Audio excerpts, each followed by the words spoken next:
Donc ça fait une plus-value brute de 73 000. Bonjour à tous, dans cette vidéo, j'ai encore l'immense honneur d'interviewer Maëri, mon associé. Alors aujourd'hui, on va parler d'un de ces nouveaux deals, vous le savez, les études de cas réelles, concrètes, on adore ça.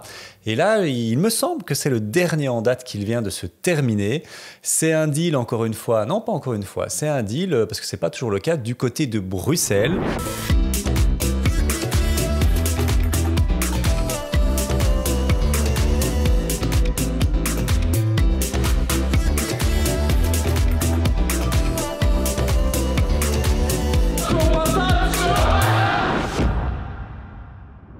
Alors, bonjour Maëri, est-ce que tu peux déjà nous donner un peu le contexte ? Yes. Hello, merci. Je suis super content de pouvoir vous partager cette expérience. Alors, pour les gens que j'accompagne, ils ont l'occasion de suivre le deal en live, donc voir les tenants, les aboutissants, les challenges, etc. Ici, le deal est complètement terminé, l'argent capté, donc j'ai la chance de pouvoir vous raconter un peu tout ça. Donc, le deal, c'est un immeuble de rapport, un peu maison, bel étage. Donc avec un -1 où c'est le garage, 3 appartements aux étages, donc rez-de-chaussée ou premier, ça dépend bel étage, comment vous nommez ça, mais premier étage, deuxième étage, vous avez troisième étage, plus un grenier aménageable, qui n'est pas aménagé, plutôt comble d'ailleurs. Il y a un beau jardin aussi au rez-de-chaussée, un très beau jardin. On est localisé à Laken. Pas très loin, donc périphérie, ça reste Bruxelles. Pas très loin de la tour japonaise, pour ceux qui connaissent, pas très loin d'une zone Natura 2000 aussi. Et donc cet immeuble en bon état. C'est des appartes 2 chambres, bon état, belle structure. Et on l'a eu avec mon associé à 657 500. Donc j'ai fait mes devoirs, Florent. J'ai vérifié les chiffres avant de faire le podcast. Ok, très précis. Alors la question que tout le monde veut toujours savoir, alors je la pose bien évidemment, c'est comment tu as trouvé ce deal ? Yes, alors sur Bruxelles, il y a des agences qui, je sais, qu'ils connaissent bien les options. Ils savent convaincre les propriétaires. C'est pas 100%, mais je sais qu'ils ont la réputation. Ils ont fait beaucoup de deals parce que j'ai fait beaucoup de visites. Et donc, je suis allé sur les sites de ces agences. Et d'ailleurs, c'était pendant une session coaching collective du mardi que je donne à nos membres.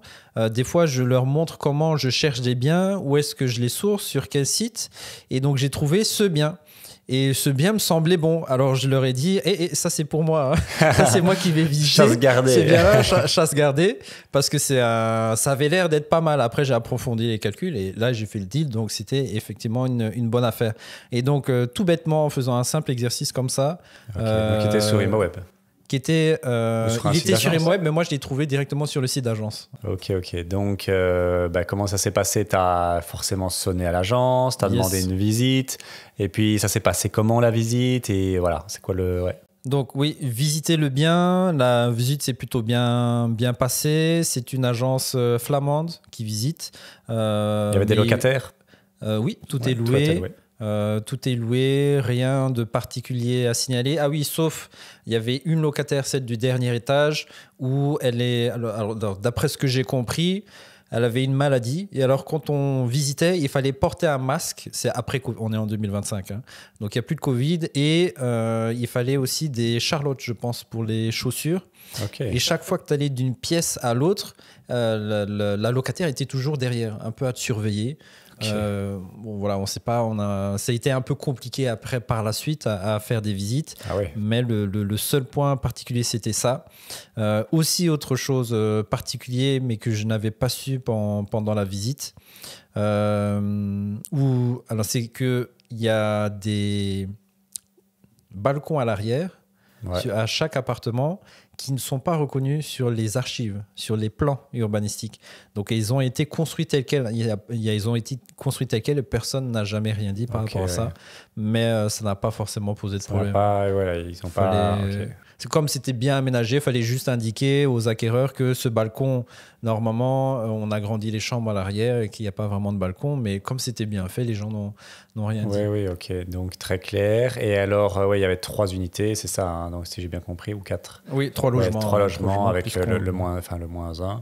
Ok, donc voilà, tu visites, le deal est bon, même s'il y a voilà, le locataire Isidio un peu particulier. Comment tu amènes ça à l'agent immobilier? Comment tu arrives à convaincre le propriétaire de l'option, enfin pour faire une option? Alors, Comment ça se passe? ouais. Alors j'ai de la chance parce que l'agent connaissait les options. J'ai joué carte sur table directement. J'ai dit ici on fait de la vente à la découpe en options croisées. Ils ont dit ok, d'accord. Ils ont rien dit. Ils connaissent. Et comment j'ai fait pour obtenir ce deal? Parce que je trouvais ce deal intéressant.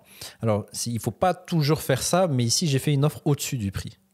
Ah ouais. Donc pourquoi il y avait de la concurrence? Il y avait de la concurrence, mais je le voulais vraiment ce deal. Okay. Je voulais vraiment parce que je trouve que ce type de bien, je sentais qu'ils étaient liquides. Vu l'aménagement, vu la qualité des logements. Et en termes de copropriété, il n'y a rien. Tous les compteurs sont séparés, tout est nickel. Il n'y a vraiment aucun chipotage. Et c'est petite copropriété, donc je sais que les gens adorent ce type de bien et la localisation aussi super. On est un peu, voilà, il y a beaucoup de verdure, c'est des grandes avenues, c'est quartier calme, assez calme.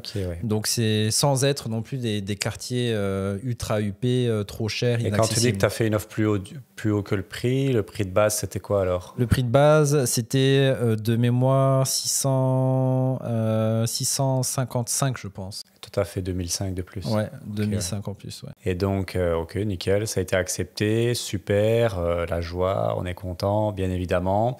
Et puis après, comment ça s'est enchaîné? Est-ce que ça s'est bien passé avec les notaires? Parce que parfois, on sait, c'est parfois un peu compliqué. Ça a été à ce niveau-là ou... Oui, alors c'est l'agence qui a décidé, comme ils ont l'expérience de rédiger la convention d'option. L'agence, ils ont rédigé ça en flamand, en néerlandais. Ok.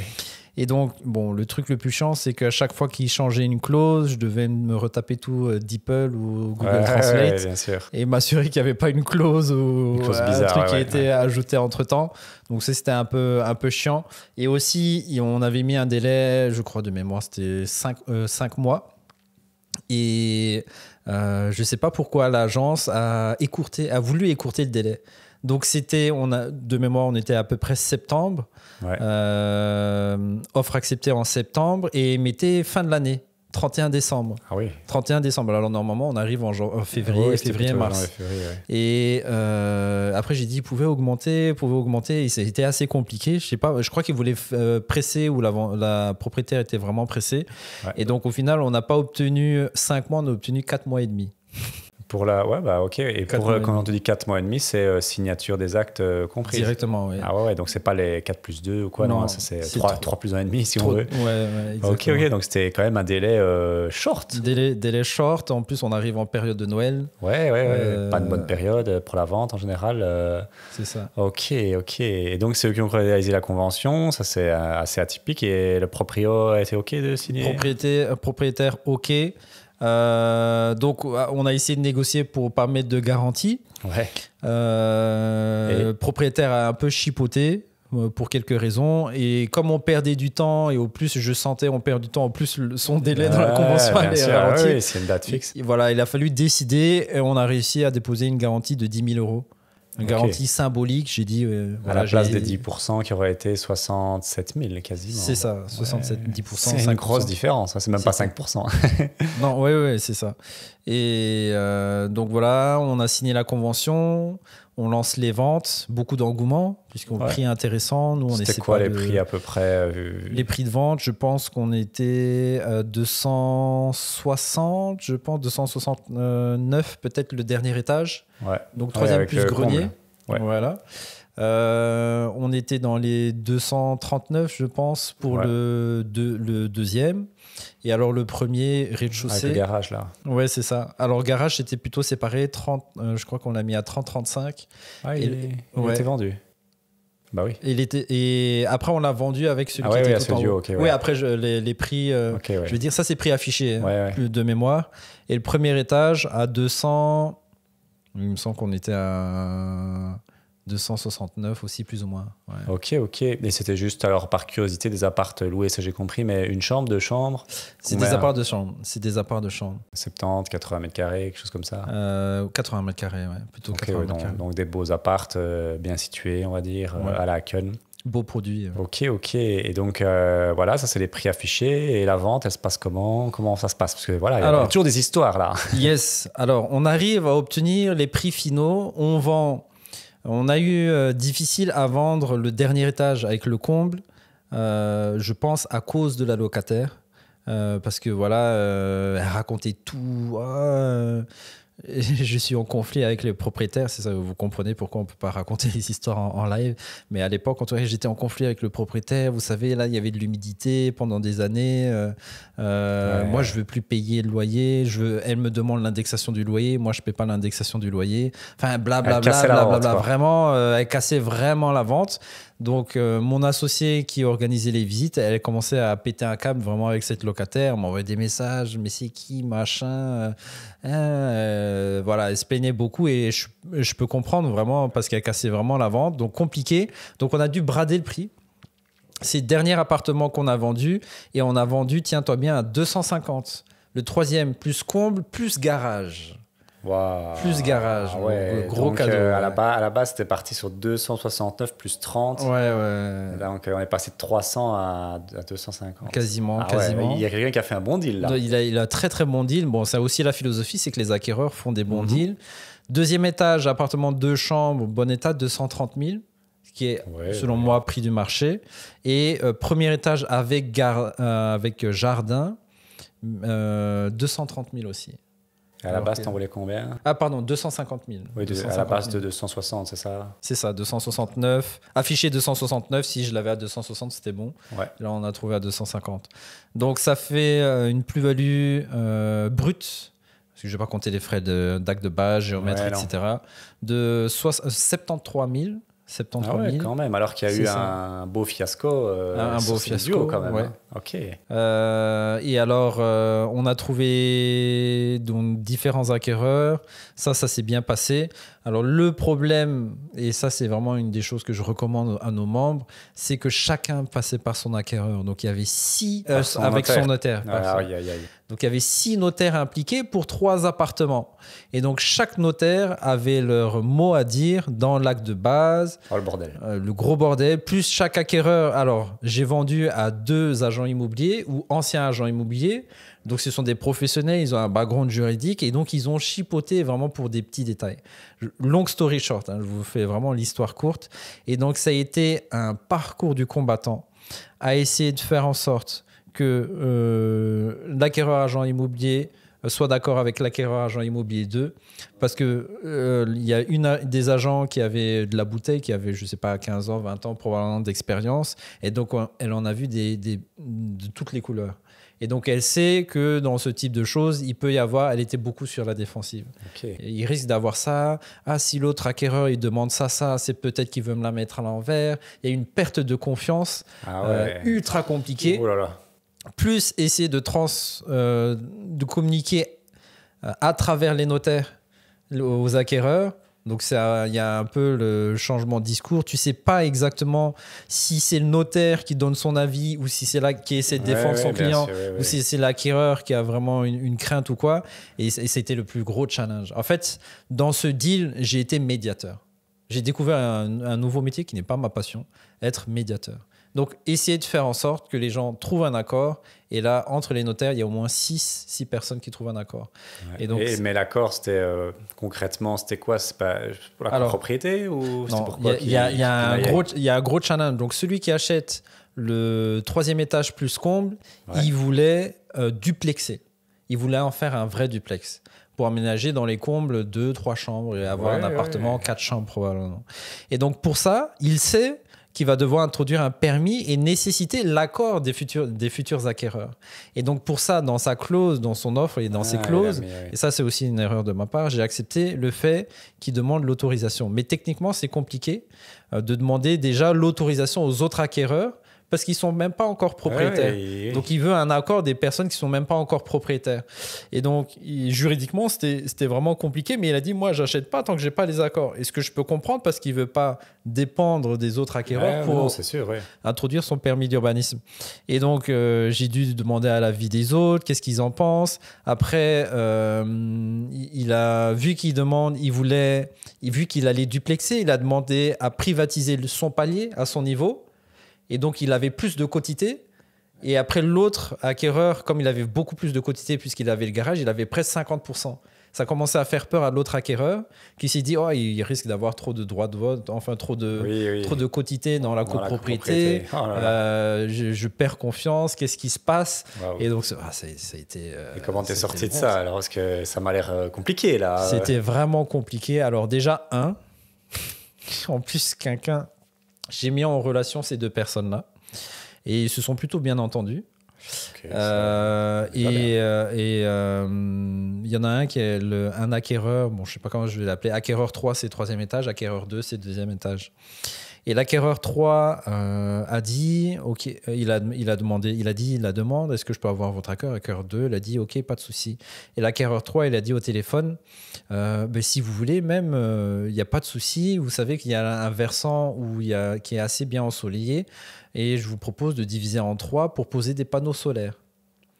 Et l'acquéreur 2, elle a dit, ah oui, OK, c'est une bonne idée.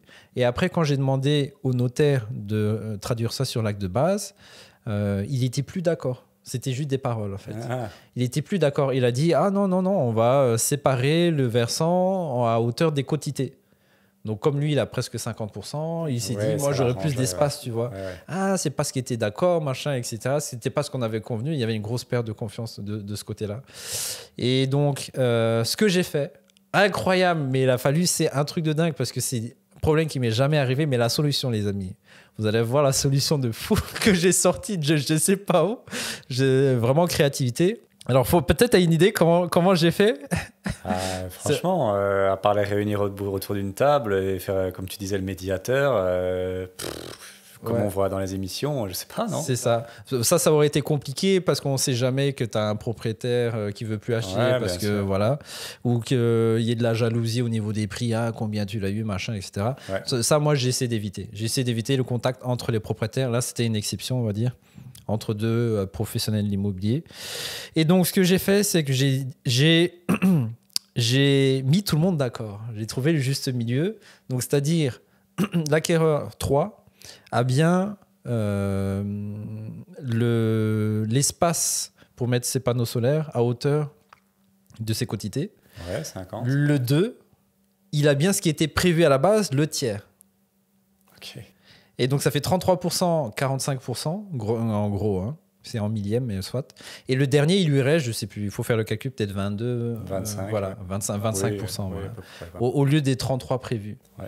Et donc, j'ai négocié avec l'acquéreur 1 du premier étage pour qu'il accepte les 25% pour le versant de la toiture qui est ensoleillé, ou potentiellement, ils vont mettre déjà panneaux solaires, ou peut-être qu'ils ne vont jamais mettre de panneaux solaires. Et donc, pour être sûr, j'ai compris que c'était la condition sine qua non pour que les étoiles s'alignent et tout le monde accepte d'avancer vers le deal. Alors, j'ai moi-même proposé une réduction de prix à l'acquéreur 1 pour qu'il accepte Donc, j'ai diminué de 2500 son prix, c'était même pas nécessaire, mais j'avoue, j'avais tellement peur que ça ne se réalise pas. Si c'était la condition, alors que c'est quand même, ça peut paraître trivial, mais pour eux c'était important. C'est ça. Il fallait que ça passe, quoi. Et tout le monde est d'accord, c'est irréprochable. La dame, elle pense à un tiers parce que c'est ce qui est accordé, elle aura c'est un tiers. L'autre, il se dit 45% parce que voilà, c'est la loi, c'est en fonction des quotités. Et les derniers qui s'en foutaient complètement, à mon avis, de mettre des panneaux solaires, qui voulaient juste son bien aménager et vivre sa belle vie. Prix, accessible. Ok. Ça. Je me suis dit, c'est plus facile de négocier avec le dernier qu'avec les deux qui ont les poils hérissés. Qui sont assez à cheval, ouais. Ok. Donc ça a été assez rock'n'roll, à mon avis. Il y a eu des nuits pas très... c'est compliqué. assez stressantes. Et donc, au final, tu as trouvé la solution, tu as réussi t'as négocié avec tout le monde.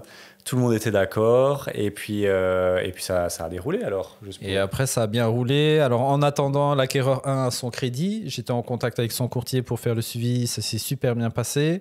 L'acquéreur 3 aussi, aucun souci. Primo-acquéreur, agent immobilier. Il avait dit, même si vous inquiétez pas, si l'acquéreur 2 ne veut plus le bien... Ah oui, parce que aussi l'acquéreur 2, il y a eu des retournements de situation. C'est-à-dire que comme il y a eu une perte de confiance, elle a envoyé une lettre recommandée à mon notaire et à moi pour dire essayez de sortir du deal. en fait. Et donc, j'ai repris contact avec elle, je l'ai beaucoup rassurée. Et au final, elle voulait vraiment son deal. Et je lui ai revendu un peu le bien et elle l'a gardé. Et elle achète cash. Il y avait juste un petit challenge, c'est que comme elle achète cash, il fallait que ses investissements qui étaient placés, elle savait les sortir tous les 6 mois, je pense, de mémoire. Et donc, il fallait que la date des actes arrive juste après.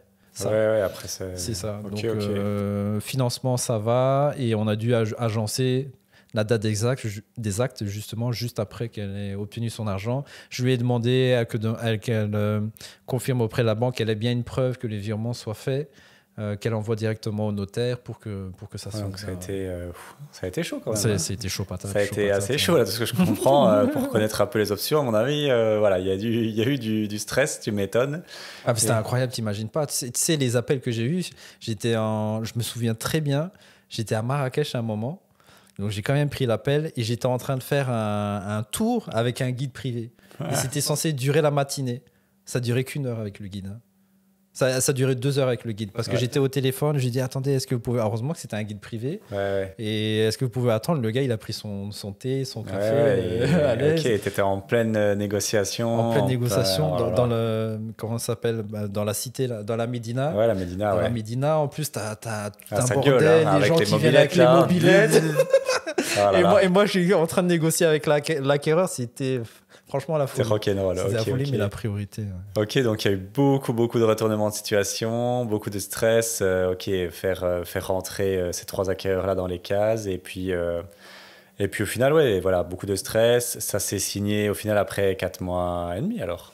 Ouais, je crois qu'on l'a même fait en 4 mois, 1 semaine. Un peu avant la fin. Donc ça faisait 73 000, c'est ça t'as dit, 73 000, en 4 mois quoi. Ouais, 73 000. c'est propre. 73 000 bruts et 69 000 aidés qui ont été captés puisqu'il y a eu des frais de base. Oui. Donc quasiment 70 000, on va dire presque brut. Ok, après 4 mois, c'est propre. C'est propre. Alors beaucoup de stress. Super, on est d'accord, c'est comme toujours dans les options, ça file jamais droit et c'est pour ça qu'on peu de gens sont prêts à encaisser ça, mais Maïri est prêt à encaisser. Et donc, voilà, je pense qu'on peut lui mettre un petit bravo dans le chat, s'il vous plaît, là, dans les commentaires, parce qu'il a sué, l'associé. Voilà, il m'en avait parlé.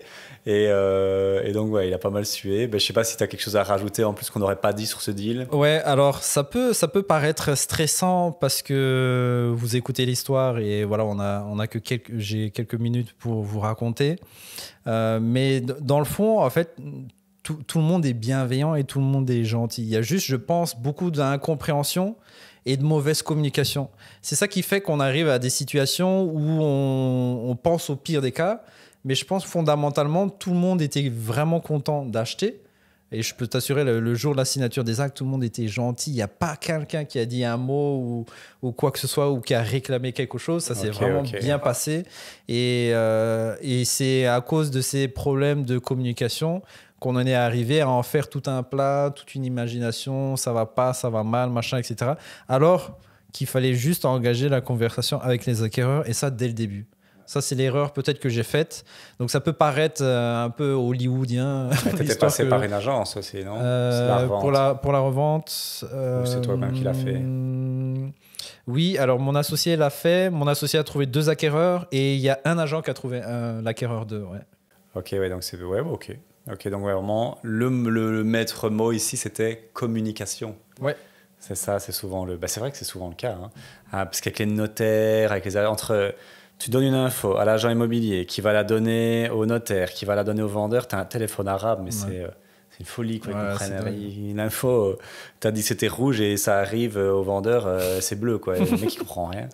Et c'est pas sa faute, c'est parce qu'il y a eu tellement d'incompréhension. Donc voilà, communiquer de la bonne manière et avoir des contacts directs. Il n'y a rien à faire, ça fait le café. Hein. On peut dire ce qu'on veut partout dans l'immobilier. Ok, écoute, encore une fois, félicitations. Yes, mettez-lui, donnez-lui un peu de, je pense, on peut lui mettre bravo en commentaire, bravo Maïri. Il est déjà sur un 2e deal, de ce que j'ai compris. En tout cas, ça sent bon. Quelques mois, enfin, on est sur un autre deal ici du côté du Luxembourg, mais encore un 2e deal. Donc, il est chaud. Et écoute, Maïri, je te laisse le mot de la fin, hein, vu que c'est toi l'interviewé. Yes. Écoutez, je pense que c'est important quand même d'en parler. Je ne sais pas quand vous allez regarder cette vidéo, mais si cette histoire vous a parlé ou vous souhaitez en savoir plus, on organise un séminaire sur l'achat-revente option croisée qui aura lieu à Bruxelles. C'est le 10 mai, donc c'est un samedi, c'est une journée complète. On va faire venir des intervenants assez exceptionnels, des gens qui ont réussi aussi des meilleurs deals que ça, en moins de soucis et moins de tracas. Et je vous invite on met un lien en dessous de cette vidéo. Et j'espère que vous aurez l'occasion d'en apprendre plus, de voir si c'est quelque chose au final qui vous correspond, dans lequel vous voulez vous lancer ou pas, tout simplement. C'est intéressant. Si vous savez que c'est pas ou peut-être pas le moment. Et aussi, j'ai hâte de pouvoir discuter avec vous et vous rencontrer, les amis. Écoutez, je crois que Maëri a tout dit, donc on se retrouve très bientôt pour une prochaine vidéo. Ciao, ciao. Merci d'avoir regardé cette vidéo. Si tu veux te lancer dans l'immobilier et tout savoir sur l'immobilier en Belgique, j'ai une très bonne nouvelle pour toi. J'ai créé une communauté 100% gratuite dédiée à l'immobilier en Belgique. Rejoignez la communauté Le Club Initiation. Les liens sont en description. On se retrouve sur terrain, chaud patate pour investir.